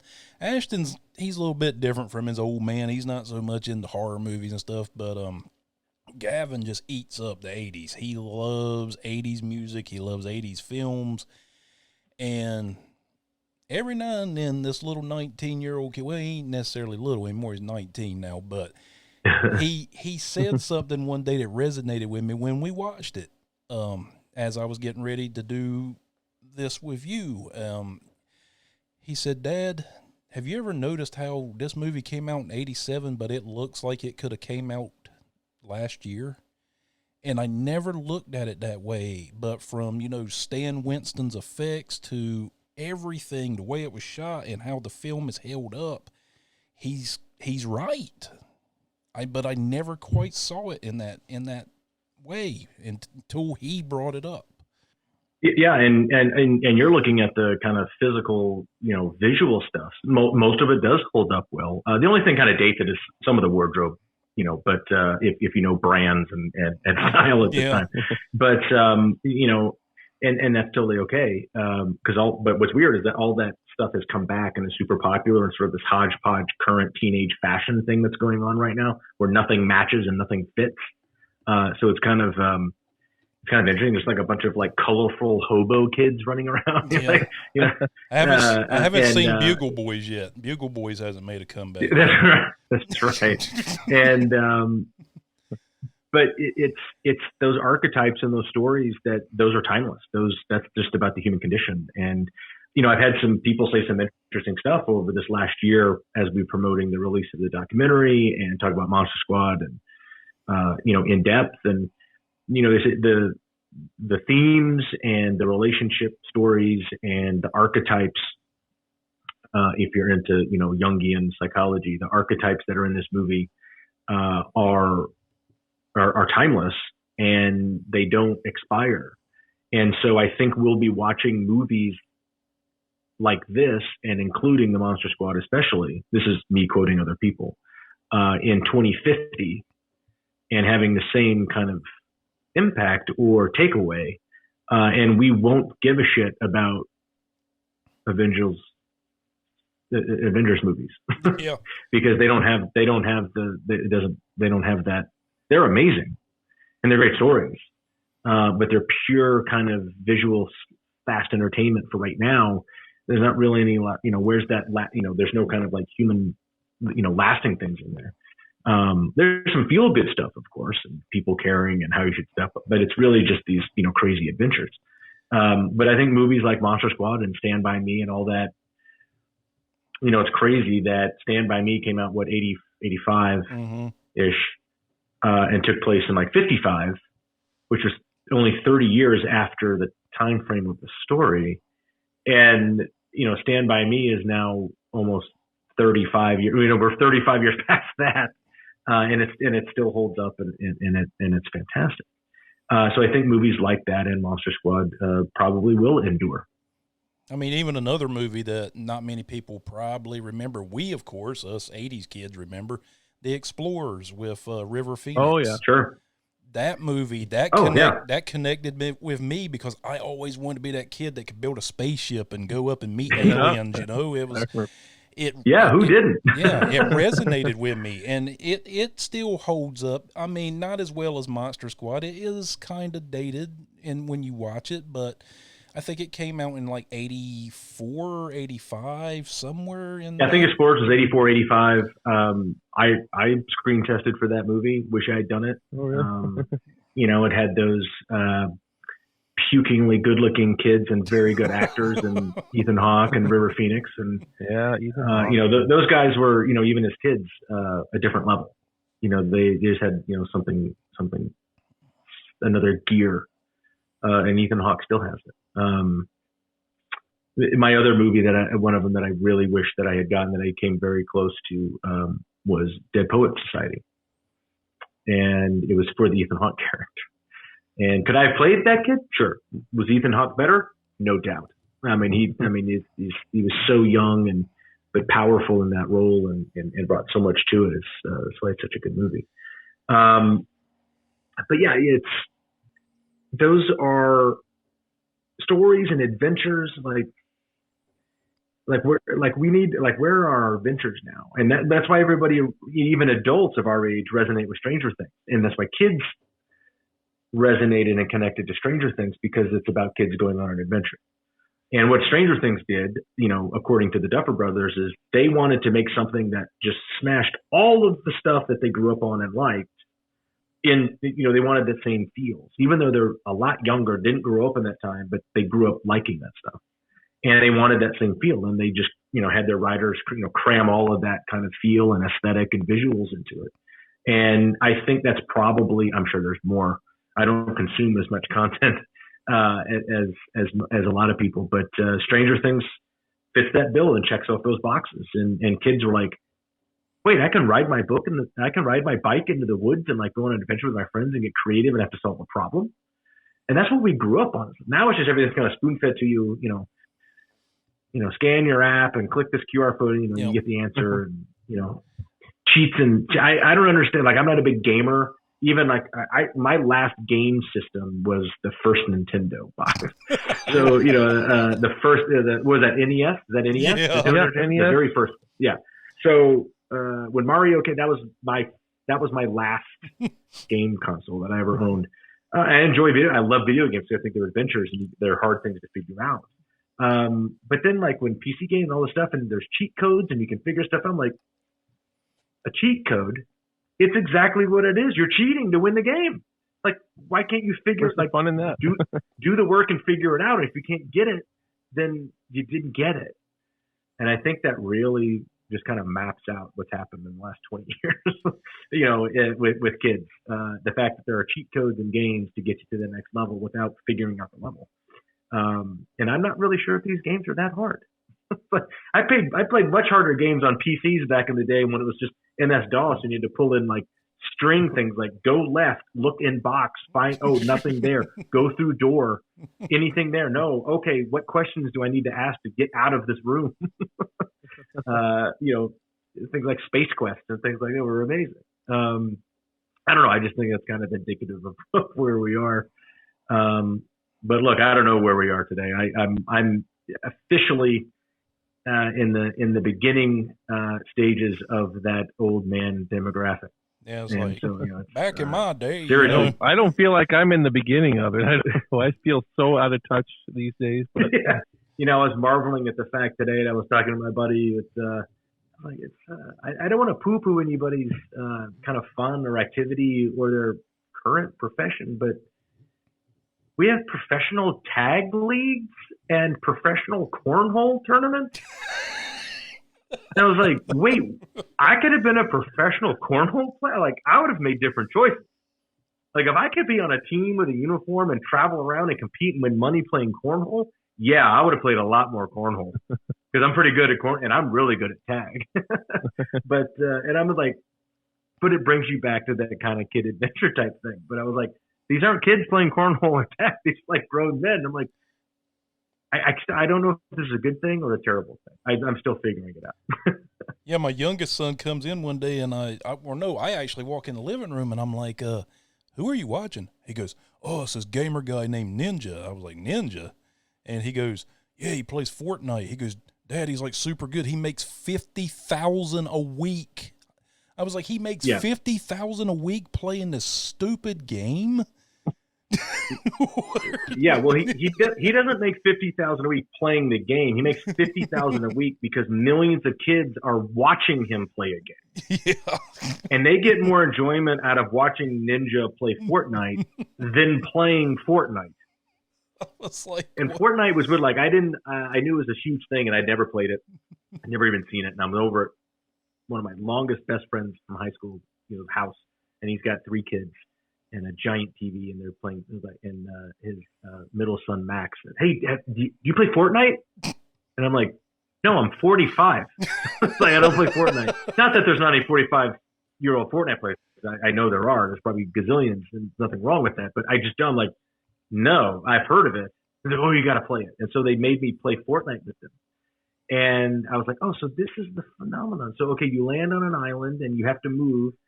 And then, of course, my brain was like, why can't you just hunker down and wait till everybody kills each other and just go after the last guy? Like, well, because the circle moves and it forces you to move. I was like, oh, okay. So at least they have a protocol in there to keep the lazy people, out. And, but then I was like, okay, so you go through all that. It takes forever to play a game of Fortnite, right? And I'm like, okay, so if you win, what happens? Nothing. Like, what do you get? Like, they go, you just play again. And I'm like, wait, we just sat here for there's no payoff, or the game's over, you just go, yeah, and whatever. At least I was like, I don't have the bandwidth, literally or figuratively, to get the internet. But I think that's a result of me not being into cool games, ever since I had my NES. Yeah, I tried it with. You had the NES, I had the Sega. Yeah, Sega was cool. Like, cool kids had Sega and you go play different games. But see, I'm so old. I go back to, I had an Atari 2600. I had one of those too. Yeah.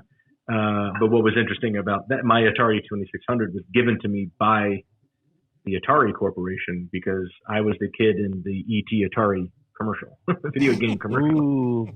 So that's considered the worst video game of all time, isn't it? It is, and I actually got blamed for ruining that game and killing Atari on YouTube as a comment. So I thought that was interesting. It wasn't the angry video game. Don't you blame the kid in the commercial? It wasn't angry video game nerd that blamed you, was it? Or James Rolfe, I think is his name. I don't remember. This is a long time ago. It was a funny experience to get blamed for making the worst video game of all time. It was like, look, I was just the kid in the commercial, and we were recreating a scene from E.T., and then I didn't even get to play the game because it wasn't invented yet. They had 10 seconds of video footage, low-res draft game that they projected on TV, and I had to pretend like I was playing this game. I didn't know if you fell in the hole and you never got out. I didn't know that. It's like, look, guys, if I could have got the part of Elliot, you could have blamed me for everything. But while I'm sitting there, right? Yeah. I wasn't even Elliot. I was the fake Elliot in the game commercial, for crying out loud. But that's another cool claim to claim to fame that I have. I was the kid in the E.T. Atari commercial, and that commercial has been referenced many, many times, and including in Zach Penn's great documentary called Game Over, and which they show the commercial in. And that's a fascinating documentary, not about the game, but about the game and the game designer, developer, the programmer who created it, and how, it's a great story. If you've ever seen Game Over, go watch Game Over, and then watch Wolfman's Got Nards. But my shameless plug. But I kind of enjoy being the kid in the E.T. Atari commercial. And that was an awesome shoot. I remember it. That's one of the things I do remember just everything about. I got a bike out of it. The director bought me a bike. So, I had a little shitty dirt bike, and there was this great mongoose as a prop.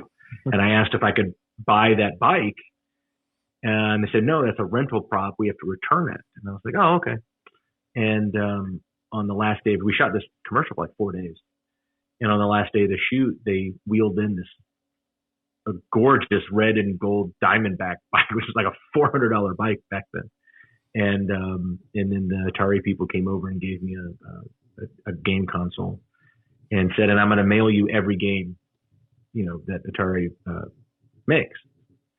I was like, oh my God, it's amazing. And she never sent me any of the games. We need that bike back. Maybe she blamed me for ruining her company. But, probably like I thought I was going to get like 200 games shipped to my house, and I never got one. But I still like the commercial. I like being part of it. It's kind of cool. Yeah, they're probably like, Mr. Gower, we need that bike back. The game was shit. Yeah, that's right. I mean, Atari selling assets and stuff. And, like that. I kept that bike I probably kept that bike for 10 years, and it either got stolen out of my friend Jason's house or his dad threw it away because I left it in there too long. I wish I had that back because that bike's worth about $2,500 right now. I looked it up.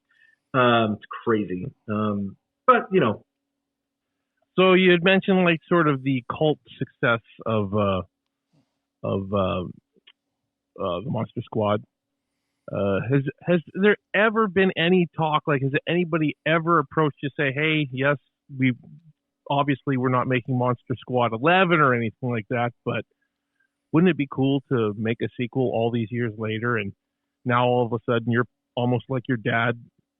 Obviously you don't smoke, so that wouldn't work. But but I can act. You know what I mean?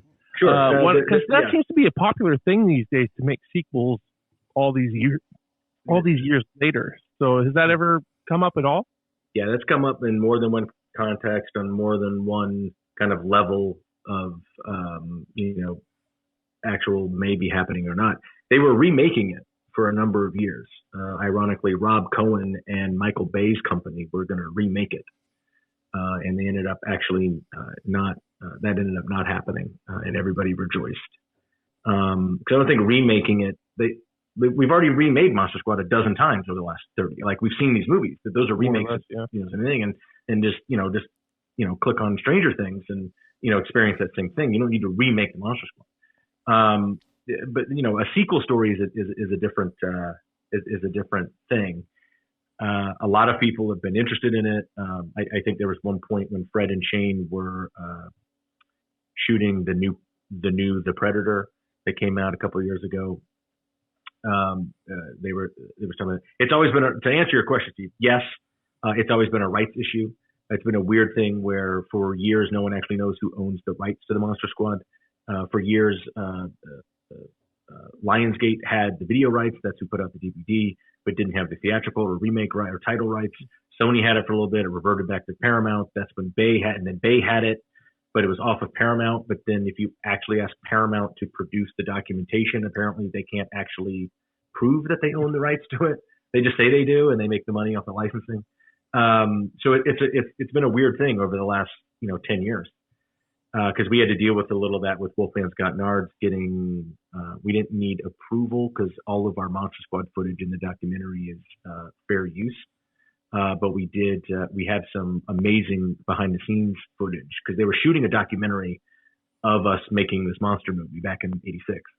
And so we got that footage from Paramount, who actually did have that and could prove they owned that footage. But it was this weird thing where they, we're charging theaters and festivals and streamers, whatever the licensing fee is to air the Monster Squad, and they apparently can't technically prove that they own the rights to it.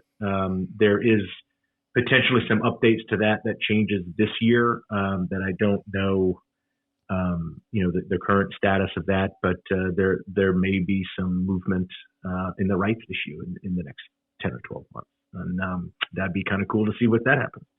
But yeah, I think there's everybody always asks me about the sequel, what it would be, who it would be. I do think it would be smart to have some of the original people in it. I do think it should be a story that ties into the original story, fills in some of the cool stuff that we didn't see in the first one, maybe shows that, or, revisit some cool things. I think it needs to be an homage to sequels of the 50s movies, like Monster Squad was an homage to If the Little Rascals Fought the Universal Monsters. And I think it needs to be a passing of the torch type story. So the next generation of Squad needs to step up and save the day. Kind of like the new Ghostbusters sequel is supposedly doing, right? Which is great. Yeah. I think that's awesome. I'd love to see it. I really hope it comes to fruition, and hopefully the legalities will work themselves out. And I imagine you would return to do it if probably, yeah. No matter, I definitely would if it's Fred and Shane involved in it. That's really the only way any of us would want to do it. But you're also actors, so something came up. If it looked right and felt right, then it's good. I think if Fred and Shane are involved, and it ties in with some of because we sit around, we kick around, sequel ideas all the time. There's actually a really cool sequel story that's sitting on the laptop that I'm looking at right now. That's that you wrote, or yeah. Oh, really? And it's really cool. And so if it was anything Shane. along. It's I've talked to him about it a little bit over the years, and there's just never anything to kind of do because it was a rights issue. Maybe this year is a different story, so we can all hope. That would be awesome. Yeah, that'd be pretty cool. Speaking of the rights and stuff, I never did quite understand what was Universal's big problem with you all, kind of quote unquote, kind of keeping the monsters looking like they did back in the 40s, 30s and 40s and stuff. I would figure that they would have been like, yeah, man, do it. It brings more eyes to us and helps us, dig these movies out of the basement and kind of put them back out there for people to experience again. I figured they would have been. It was, it was and if anybody watches Wolfman's Got Nards, we talk about this a little bit. Fred explains kind of all of that hullabaloo. At the time, some of the characters were public domain. Frankenstein, Dracula, these are all public domain because, they're old enough. But what it was is when the creature effects guys were designing, their favorite characters from Universal Monsters that they grew up watching, and now they're getting to build their own, Universal came in and said, you have to make them different than what you're seeing now because they're using those likenesses at the theme parks. So it's still a copyrighted image and design, which I think at the time everybody was on the production design effects team was disappointed.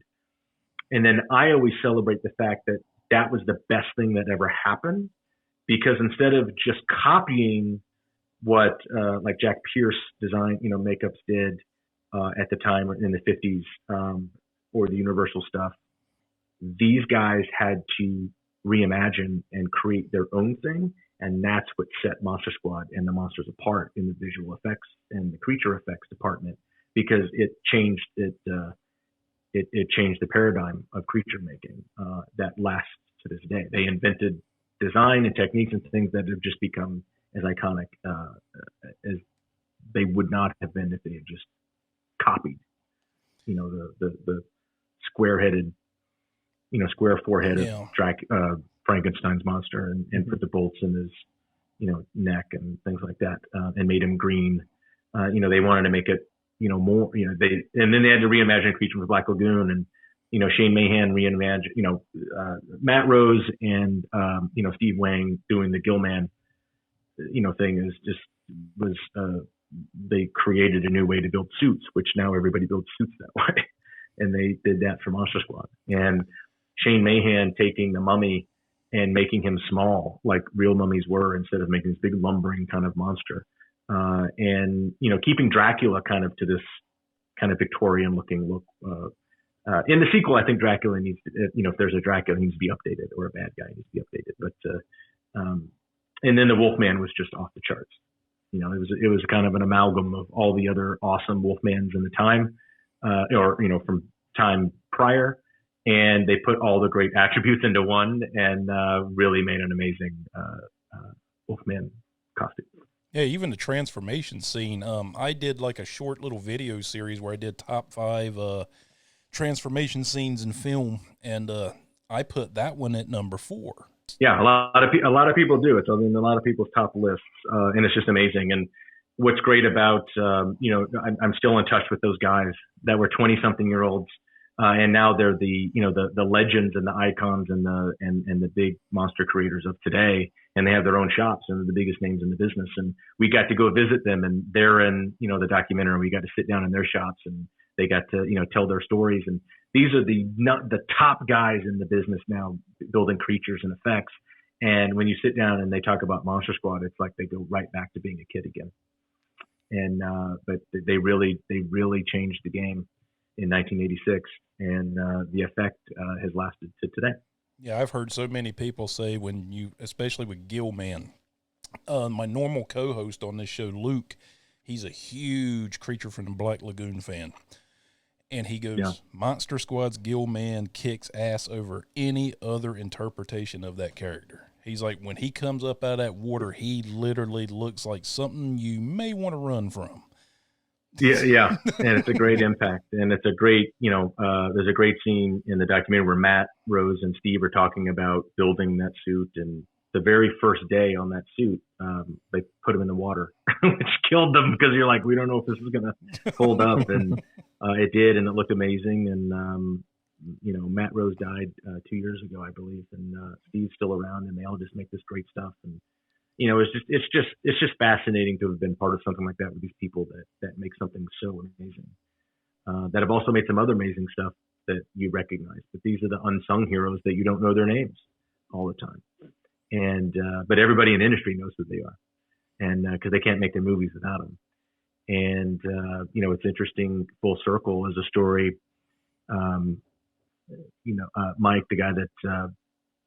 Made the amphibian man for Shape of Water, was a kid who was influenced by Monster Squad and became a makeup artist because of that movie.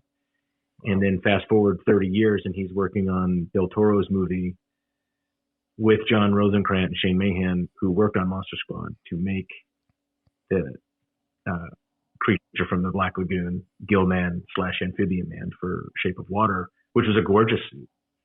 And it's a great story, and that's what it's all about. I mean, that's kind of how, the story of Monster Squad didn't end in '87.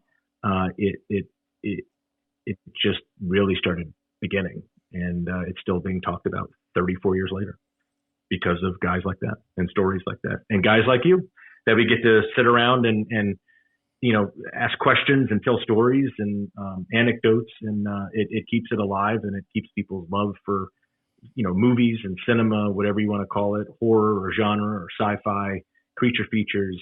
It's just storytelling. And, I think there's every generation has awesome people that get to make that. I'm just glad I was a part of something that has endured so long, and I get to sit around and talk about it with you guys. Awesome. Very inspiring. I've got in 7 minutes, I've got to log into the next one. Otherwise I'd talk for like another hour, but, do we have what do you need to wrap up? You got another question? I hate to run because I never book in things. I understand you. So much gap in between, but you're a busy man. I'd love to come. Hey, let's invite me back. We'll talk about it again. But it's been fun. I'm glad we got to hang out. Support people like Steve making cool films. Listen to John's podcast. Refer your friends to it. Then it refers to other things. Check out my stuff if you want to. I'd love for all of your listeners and you guys to see, Wolfman's got Nards. If you live in U.S. and Canada right now, you can, digitally download it. You can buy it. You can rent it on your favorite VOD platform. You can buy the Blu-ray at Amazon.com. Hit me up on Instagram or Twitter, and please follow at the Squad Doc, and we all get to hang out and talk about the stuff we dig. I've actually got it on digital and physical. Oh, there you go. Well, thanks, man. Be like John, folks. Be like John. Be like John. I collect movies still. I still collect VHS tapes. I collect DVDs. Yeah, it's tough. I would love to, but it takes up so much space, and I'm trying to go the opposite way. I'm trying to end up being the guy that has a backpack and my golf clubs, and that's all I own. Well, you don't want to play golf with me because I have the worst slice in the history of golf. Oh, that's tough. We can fix that. We can fix that. Well, Andre, I appreciate it, guys. It's been fun. Thanks for having me. Well, Andre, it has been a true pleasure. This has meant the world to me because your movie meant so much to me as a kid. So in a lot of ways, you and those guys that played in the Monster Squad were like heroes to me, because of what you did in that movie made me feel like I was kind of, not in the world alone, as I said earlier to you. I had others that were like me. Yes, they were fictional characters, but it was still something I could relate to and feel like, I had some friends that even in my worst days, I could look at and be like, hey guys, let's go hang out and go fight some monsters or something, as cheesy as that sounds. So for that, Andre, thank you. Well, I appreciate that. I will insert and take a little bit of ownership of that, because I was the kid in the shirt, and in the treehouse with my pals. And I just love being a part of something like that. If that, impacted you as a kid. But look, you went on and did, actually real stuff that saved the day, and, served in the military and traveled around, and that's not an easy thing to do. So I thank you for that. I'm glad if I inspired any of that and made you who you are today, if I can just be a part of that, that makes my day. And, cool dudes like Steve, out there making movies and things like that. It's neat to be a part of something that inspires people. Even, whether now I get to be, now that I'm making stuff instead of just the cheesy grin on camera, it feels even better. So I dig hanging out with, folks like you, and I appreciate the opportunity to come and gab for a little bit. Well, Andre, it's been a true pleasure, and the doors to this podcast are always open to you, sir. Awesome. I love that. Like some of the best stuff is my return visit. So we get to talk about, many more other things, because there's a million more stories out there that, and even movies that I'm not in. We can talk about that too. So that's great. I appreciate it, guys. I echo everything John said. It was definitely that time, movies like that, and of course Stand By Me, and even The Goonies. Sure. Definitely, those were inspiring to hang out with your friends and make your own adventures, and I think that was a big part of growing up. We're definitely movies like that. So it was a great pleasure talking with you, Andre, and yeah, man, good luck to all your future endeavors. I appreciate it. I'm glad I'm still around from 2 months ago to be able to hang out with cool dudes like you, and look forward to coming back. I appreciate it. And continued good health, my friend. I appreciate it. Likewise. Back at you. All right, Andre. All right, guys. I appreciate it. Have a great evening, and be safe. You too. All right. See ya. Bye-bye. All right, Steve, you hang around, because I want you to plug your Indiegogo. So, ladies and gentlemen, before we get out of here, Steve Merlo, making the Sawyer Massacre, has some stretch goals out there that he's trying to reach. So I'm going to give the floor to the man that's making the movie and let him tell you all about it. Oh, what a great guy. Yes, the Sawyer Massacre has been crowdfunding on Indiegogo. Believe it or not, we started our first Indiegogo campaign just over a year ago with moderate success, and we've gotten better and better ever since. And now we're at the point where we're getting close to our very first stretch goal, and I would like to make it my personal goal to hit it by October 1st. I think that's a great time to potentially hit that, and you can go back us on Indiegogo. You can get a wonderful T-shirt from John, or on the Indiegogo or on the Indiegogo page. We got them on both. That John has been a sponsor for, and he's love having Behind the Fiends podcast, being a part of this film. And so just go check us out on Indiegogo. The Sawyer Massacre, feature-length Texas Chainsaw Massacre fan film, and bringing it back to Texas where it should be. Well, Steve, I want to tell you thank you for joining me today. I couldn't have thought of anybody else that I wanted to share this with, and it was me wanting to give back to you for everything that you've given me. I know you'll say, well, John, you've helped me support the film and blah, blah, blah, but still, this was just, a old hobby rinky-dink podcast, and just hanging around you, learning, okay, do this, do that, be, different things. I've learned from you, my friend, so I wanted you to experience somebody that we both grew up with and share in that as my way to say thank you to you for everything you've done for me. Well, it was definitely an awesome experience to talk with Andre. So Thank you so much, John, for everything. I mean, the whole thing, we both learned from each other, and I think that that's something I've really learned over the years is you can really learn a lot from anybody, and you never know what you're going to learn. And I think that the fact that you're doing this podcast, you started out doing it as a fun hobby, and now it's turned into what it has. It really is dedicated to your passion. It's kind of like with me with my film. It started out as just a small idea, and filmmaking was just kind of a hobby for me to start out, and it still is. I still look at it as a hobby, but ultimately, I think the reason why you and I have had success in both the podcast and with my crowdfunding campaign is because it is a passion. It's not something that is driven by money or making Hollywood connections, or it's driven by let's have some fun, let's create something passionate, and I think that shines through. Yep, and the rest will take care of itself. Exactly. If you go chasing numbers, downloads, and money, then it's not even worth doing. Exactly. My I totally believe that. My payments are in the friends that I've made while doing it and the people I've gotten to meet. And I think today, in a small way, we made a friend out of somebody that we both grew up with on our television sets. So that, to me, is worth more than any money you could ever pay me. Just that. Very true. Very true. Well, guys, I got to go grocery shopping. I'm sure Steve's a busy man trying to get a movie made. I have to eat. Yeah.